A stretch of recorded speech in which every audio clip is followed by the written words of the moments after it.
13 o'clock originally started, and this was 7 years ago now,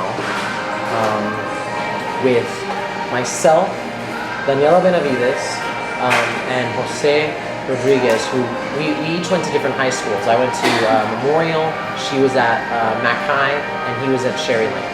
And we knew each other through the theater community. We had seen each other at competition at One Act, which is like a big thing in high school theater. So we'd only ever competed against each other. We were rivals. But we were coming up on the end of our senior year, and we were like, you know, wouldn't it be beautiful if we could get all of these students who are competing against each other all year and get the ones who are really passionate about it, who really want to be doing this outside of just their high school, and come together and do a show. We started off there basically just kids wanting to put on a show. So I was studying abroad my sophomore year of college, and I remember thinking how awesome would it be if we did theater in the RGV, innovative theater, because I've been a part of Pan Am Theater, STC Theater had not yet been formed, and so I thought about how can I use my skills to give back to the community, and so I decided, you know what, I think theater is a great way to do that. Why don't I reach out to Alex Tay? So I called him up and I said, I'm really interested in doing theater in the RGV. What are your thoughts on it? And he just got so excited, and that's how the partnership began. We come at it from a place of curiosity and of wanting to learn, not of trying to tell people what to think or what to choose. That's not what it's about. As artists and as performers, we're here to learn from the audience as well as from our partners. So yes, we have material that we've presented, that we've curated, but all of that comes from interviews and from other experts.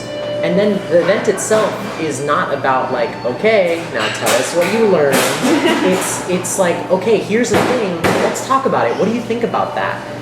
Let's use this as a spark for discussion, for conversation, to get at something deeper, and so that we can be learning from each other and actually listening to and hearing each other. So it's like, what is the thing that I like to do, and also what's the thing that the community needs, yes. And being really specific about finding that, you know, it's that Venn diagram of things, so that you are both simultaneously doing something that you love and that you're passionate about and that you're honest about that, and then also that you're doing something that others need. My hope and dream is that we're able to support the local community theaters that are here all year round, so that they can continue to like grow their presence here, because we recognize that we only function summer to summer, and there's only so much we can do when we're only coming in for 3 months and then leaving.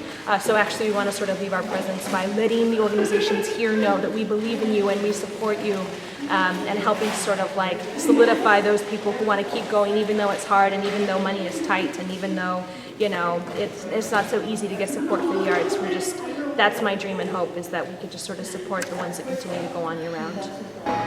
The landscape is totally different than it was 7 years ago. In a wonderful way, in a way that does give us the leeway to like really look at, you know, okay, well, where do our interests now align with what we can offer and what is needed? And I think that's actually a really, really great place to be in, as a whole community.